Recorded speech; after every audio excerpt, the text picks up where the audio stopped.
Olá, eu sou a Kathleen Ribeiro e nós vamos falar hoje nesse canal sobre um sacramental que é muito amado pelos católicos, a medalha de São Bento. Primeiro, quem foi São Bento? Eu gravei um short,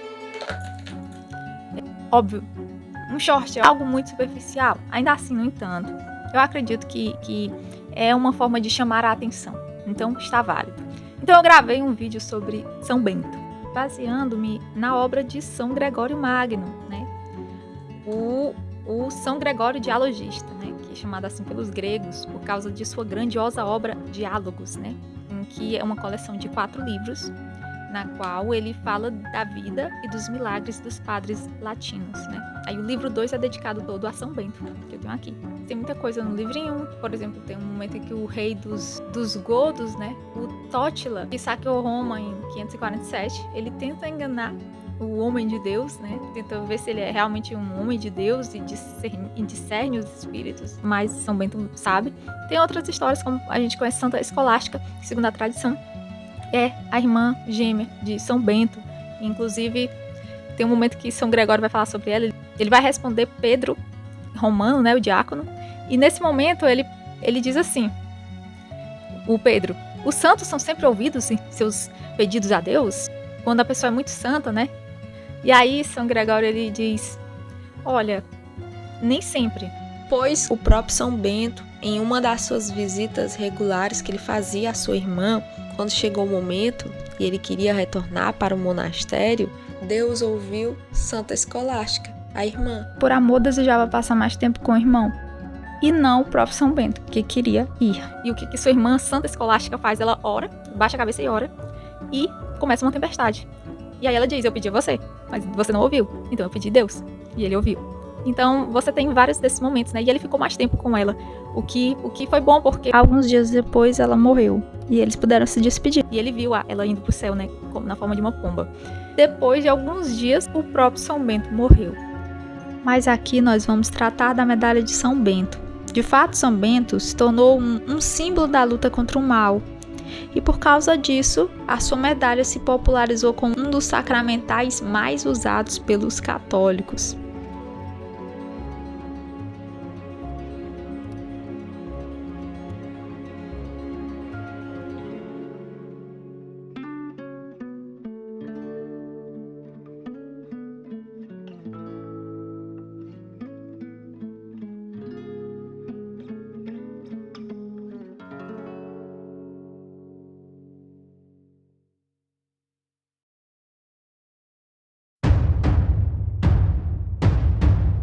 Instituída em 1742, ao ser aprovada pelo Papa Bento XIV, sim, aquele mesmo Papa que debateu com o filósofo iluminista Voltaire, defendendo o cristianismo contra seus ataques.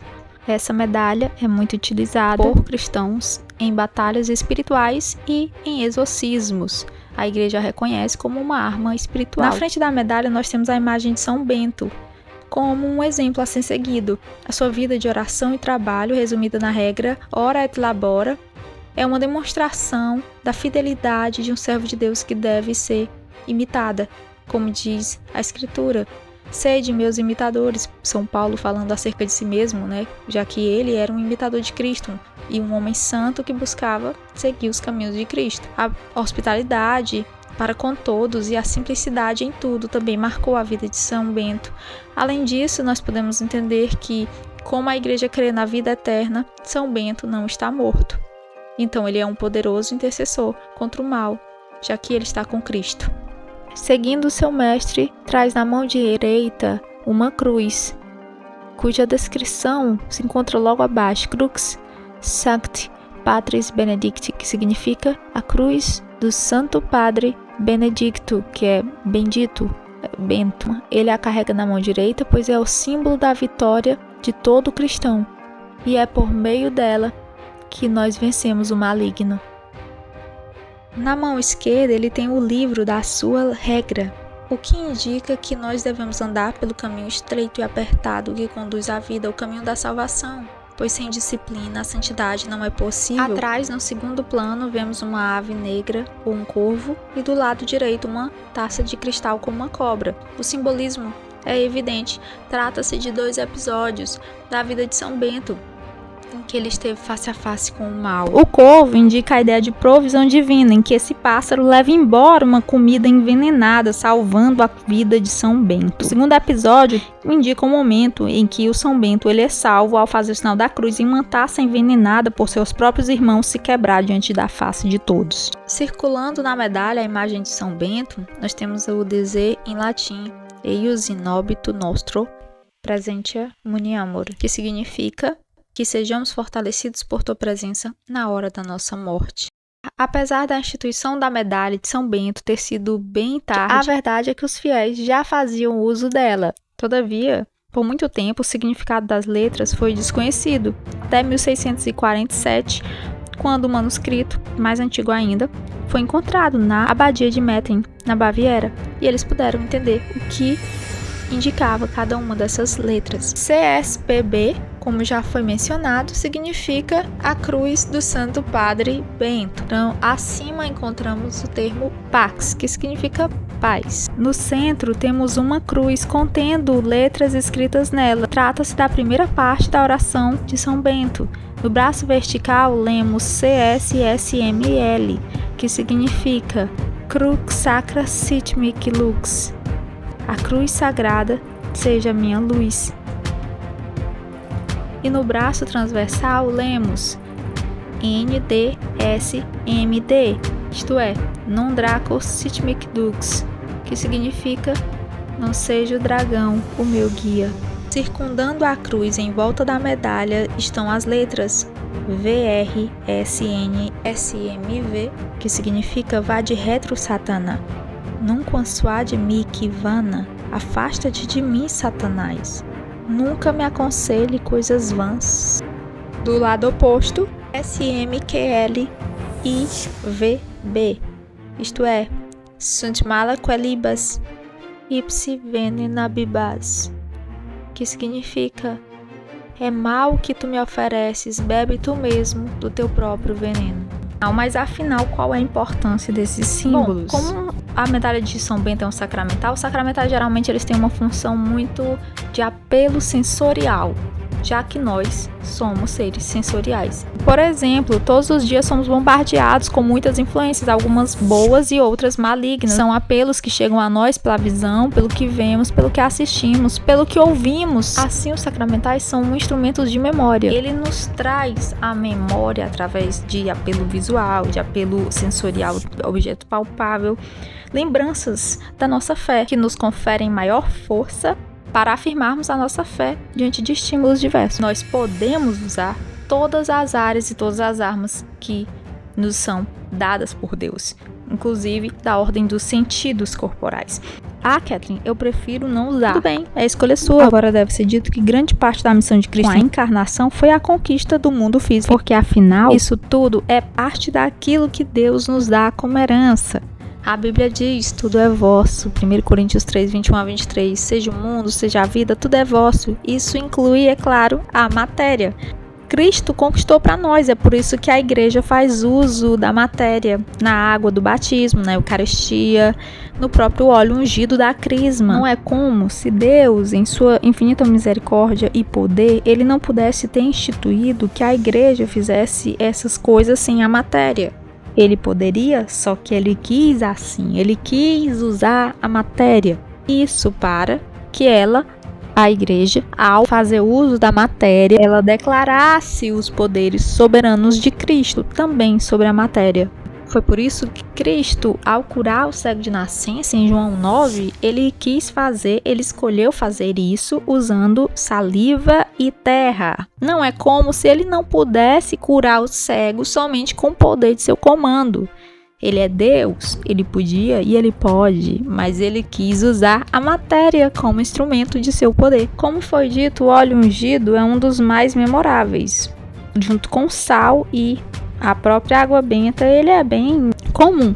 Todavia, ele é muito mais enfático por causa da sua referência bíblica. Na recomendação de o sacerdote ungir o enfermo, né, que é citado pelo próprio Orígenes ao dizer que os cristãos devem se confessar com o sacerdote e ser-lhe perdoados os pecados com a penitência e a unção dos enfermos, Crisóstomo também cita juntamente com o próprio Santo Hipólito de Roma, lá por volta do ano 215, em sua tradição apostólica, em que ele fala sobre os catecúmenos, né, que eles iriam receber o óleo. Lembre-se que por muitos anos a igreja primitiva ela administrava o batismo juntamente com a crisma, né, com as palavras que são bem conhecidas para nós todos católicos, que é: eu renuncio a Satanás e a todas as suas obras.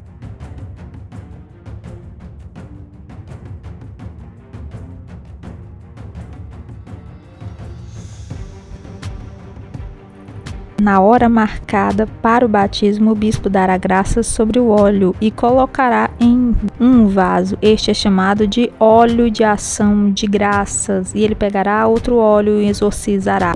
Dito isto, eu não preciso me delongar em vários tipos de matéria utilizados pelos católicos. A igreja fala bastante sobre a água benta, isso é muito comum no meio católico, e a própria utilização do sal, que é comum entre os exorcistas, e também é muito também verificável entre os escritos dos pais da igreja, que eles usavam sal também. Todavia, por que eu estou falando dos exorcistas? A medalha de São Bento, ela é muito enfatizada como uma arma poderosa na batalha espiritual, e ela é um sacramental. Isto é, ela é um daqueles objetos que, na semelhança do sacramento, pode ser um instrumento para o poder de Deus. O que é o sacramento? É isso que a gente tem falado até agora. São 7: batismo, confirmação ou crisma, a eucaristia, penitência, que vem com a confissão, unção dos enfermos, ordem e matrimônio. É um meio físico por meio do qual uma graça se manifesta. Um sinal visível de uma graça invisível. E o sacramental, ele meio que imita o sacramento. Que os sacramentais, ele tem a forma de, ou ele é como que semelhante a quê? Ao sacramento. Todavia, ele não é sacramento. Deve ser deixado claro. Ele é um sacramental. O catecismo mesmo declara. Vamos lá. A Santa Igreja instituiu também os sacramentais. Estes são sinais sagrados, por meio dos quais, imitando de algum modo os sacramentos, veja bem, ó. Estes são sinais por meio dos quais, imitando de algum modo os sacramentos, se significam e se obtêm pela oração da igreja, efeitos principalmente de ordem espiritual. Agora veja o 1669. Eles decorrem do sacerdócio batismal. Todo batizado é chamado a ser uma bênção e a abençoar. Por isso, há certas bênçãos que podem ser presididas por leigos. A primeira coisa que a gente viu aqui é que eles dizem que eles são semelhantes, os sacramentais e os sacramentos. Provavelmente por causa da matéria, mas vejam que os sacramentos eles têm muitas restrições. Alguns mais limitados que outros, pois a variabilidade. Por exemplo, o batismo, você vê que ele é mais aberto. E isso se deve ao princípio do máximo alcance possível da salvação, né? Segundo aquele texto bíblico de que Deus deseja a salvação de todos. Deus deseja que todos os homens se salvem e cheguem ao conhecimento da verdade. Então, por isso que qualquer pessoa pode batizar, basicamente. Até mesmo uma pessoa que não é batizada, até mesmo uma criança. Enfim, desde que ela tenha um desejo de fazer aquilo que a igreja faz, ela pode. Mas a maioria dos sacramentos, eles têm certas limitações. O próprio matrimônio, um católico leigo, ele só pode casar sendo a mediação de um sacerdote. Não é possível que ele se case de outra maneira. Por exemplo, um contrato civil não é um casamento para um católico. Aquilo é apenas um contrato, uma união civil, não é um casamento. Ele não tem valor espiritual. A Eucaristia também, a pessoa deve estar em estado de graça. A pessoa ela deve estar em comunhão com a igreja. O próprio padre, ele vai impor a mão. Não é qualquer pessoa que vai impor a mão para que haja consagração. Enfim, tem vários critérios para os sacramentos. Mas os sacramentais, eles têm menos critérios. Não significa que eles não tenham critério. Eles têm mais, eles têm menos critério. E o que esse texto está dizendo, né, do catecismo, é que ele nasce do sacerdócio batismal. Né? Então, a autoridade que todo batizado tem, não equivalente à autoridade sacerdotal, que é de uma pessoa que é tirada do povo, cujas habilidades são colocadas à disposição da Igreja de Deus, e ele é chamado para uma missão diferente. E ele é incumbido de uma autoridade.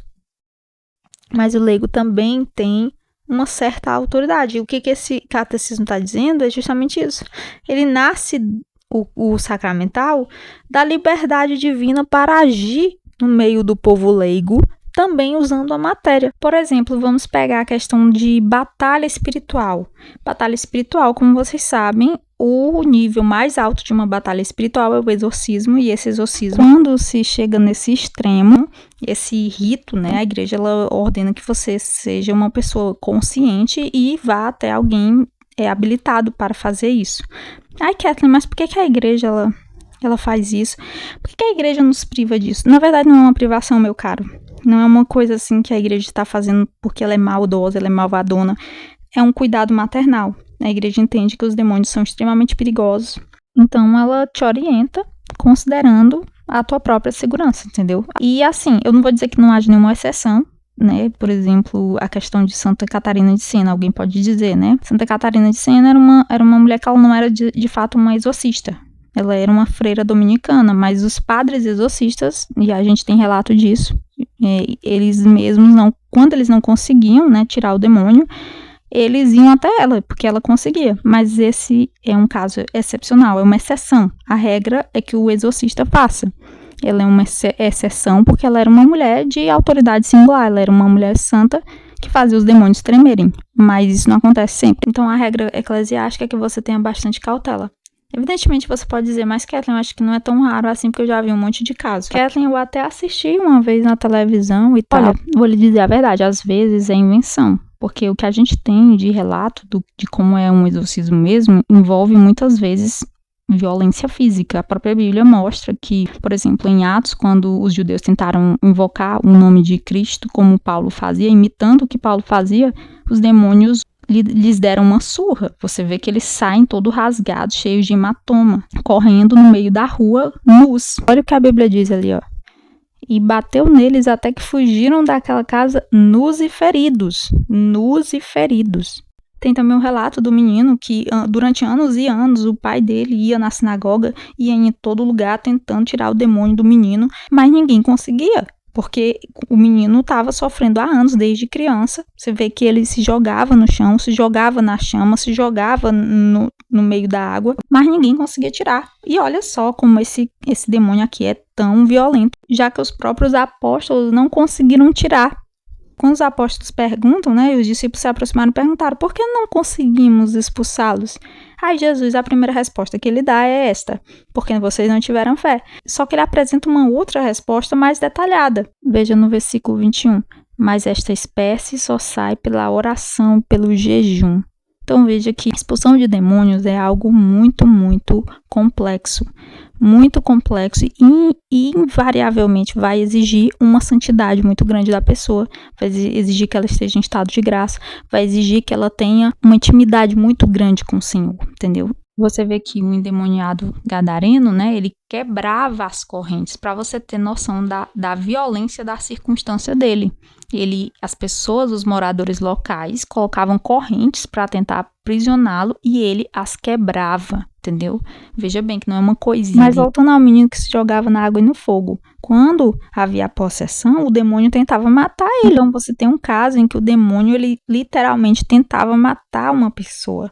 Para você ver que os demônios eles são extremamente perigosos e a igreja manda que os fiéis sejam cuidadosos. Então, quando você vê, às vezes, ai meu Deus, eu tô vendo na televisão, é o que eu disse, às vezes é invenção, porque com uma possessão mesmo, né, você vê que a pessoa, ela vê uma janela, ela se joga para tentar morrer. Ela vê uma cadeira, ela se joga para poder a pessoa quebrar o pescoço e morrer. Ela tem uma força descomunal, como aconteceu com o gadareno. Então, às vezes é invenção. Evidentemente, eu não vou ser tão radical e dizer que todos os eventos que a gente vê sobrenaturais são invenção, porque aí seria uma falta de cautela muito grande minha. Eu não faria isso. Mas é possível que não seja uma possessão demoníaca, mas apenas uma perturbação demoníaca. Porque sim, há graus de influência demoníaca. Às vezes, a pessoa não chegou a um estado de perda de consciência e de domínio total, mas ela está, sim, sob o efeito de algum tipo de perturbação de ordem espiritual e ela faz certas coisas, mas não exatamente a possessão demoníaca. Há esses casos, porque é uma gradação. A possessão demoníaca é o último nível, o nível mais extremo. Mas, voltando aqui, como eu disse, tem uma pessoa estabelecida pela igreja para cuidar desse negócio, chamado exorcismo, que é o ponto mais alto de uma batalha espiritual, né? Essa pessoa, ela tem um cargo na igreja e tal. E, inclusive, isso por razões óbvias, porque você tem que ter certeza, um profissional habilitado, ele vai ter certeza se é um exorcismo, um caso realmente sobrenatural, ou é apenas uma doença mental. Contudo, isso não significa que o leigo, ele não passe por inumeráveis demonstrações e episódios de afetação, influência maligna que podem sim ser tratados por eles mesmos. Ou seja, o leigo, ele tem essa autoridade, né? E é para isso que os sacramentais existem. Mas quero chamar a atenção para um ponto. É com respeito à maneira como age, diferentemente dos sacramentos, que é ex opere operato, que vem a sua eficácia da obra realizada. A obra realizada de Cristo é que dá eficácia ao sacramento. Por exemplo, você pega o batismo não vai deixar de ter eficácia porque, por exemplo, o sacerdote, ele é um pecador. Isso porque o batismo, como todos os outros sacramentos, ele não se baseia exatamente no mérito humano, na condição moral do sacerdote, mas da promessa do Senhor. Agora, o sacramental é completamente diferente. Ele é ex opere operante ecclesiae, né, que significa pela obra de quem age. Ou seja, não é pela obra em si realizada, mas é pela obra de quem age, está tendo a ênfase na igreja. Ou seja, ela depende da condição moral de quem realiza. Então é isso. O único cuidado que você tem que ter para com o sacramental é este, de você não achar que o mero uso, a mera utilização, ela vai causar algum tipo de efeito, sendo que você não tem o desejo realmente de mudar de vida e uma fé genuína em Cristo. Você acredita que colocar um crucifixo no pescoço, um terço no carro, botar a medalha de São Bento do lado da sua cama, isso vai te ajudar? Isso é uma crença mágica, você acha que é um objeto mágico, mas isso não é a maneira correta de pensar sobre o sacramental. Trata-se da superstição. A superstição, ela é um grande grupo, uma modalidade que ela abarca vários subgrupos. Um deles, por exemplo, é a idolatria, e inclusive há pessoas que igualam a idolatria, né, à superstição, mas não é bem assim. Por exemplo, toda idolatria é superstição, mas nem toda superstição é idolatria, porque a superstição ela é mais ampla. Tem vários tipos de superstição que não envolvem necessariamente a idolatria. Por exemplo, há um tipo de superstição que constitui um pecado leve, mas tem uma galera que faz um alvoroço diante desse pecado leve como se ele fosse o fim do mundo. Ai meu Deus, a velhinha de 89 anos que coloca a vassoura de trás da porta para espantar gente incômoda, ela vai arder no mármore do inferno. Por favor, não ouça essas pessoas. Mas sim, a superstição pode sim ser um pecado bem grave. Inclusive, um outro tipo de superstição que envolve um pecado grave é a bruxaria. A bruxaria também é condenada como um pecado grave pela igreja. Mas o tipo de superstição que eu vou falar aqui, que é aquele envolvendo o uso de alguns católicos com respeito ao sacramental, é um pecado leve. É claro que, como Santo Agostinho diz, pecados leves abrem espaço e abrem a porta para pecados maiores. Então, se você for usar um sacramental, tenha certeza de que você não vai usá-lo como um objeto mágico ou um amuleto, mas tenha certeza de que você deseja aquilo que o símbolo significa e pela fé se materializa. Lembrem-se que quando os judeus foram tentar falar as palavras de Paulo, mas sem viver o evangelho de Paulo, eles disseram: em nome de Jesus, a quem Paulo prega, nós te expulsamos a ti, demônio. E o demônio olhou para eles e sorriu. Ele olhou e disse: olha, nós conhecemos a Paulo e sabemos a quem ele prega, conhecemos a Jesus, mas vocês quem são? Mesmo a palavra, a gente usando a palavra, ela não é matéria, né? Ela é uma onda. Quem estuda física sabe que onda não carrega matéria, mas ainda assim não é algo puramente espiritual, né? Geralmente um exorcista, né, que não é católico, ele vai dizer, olha, vocês usam essas coisas, né? Vocês usam água benta e tal, mas a gente usa só a voz. Só que a voz não é algo somente espiritual, meu caro. O nome de Jesus, vindo com ondas sonoras, também afeta o demônio. E ele não é afetado simplesmente pelo seu pensamento. Ele é afetado por um meio sonoro, uma onda, entendeu? Mesmo que você não use um sacramental. Ainda assim, o nome de Jesus não teve poder, sendo uma onda sonora, para afetar o demônio. Mas pela boca de Paulo teve. Por quê? Porque Paulo tinha fé. Então, se você vai usar o sacramental, use com fé.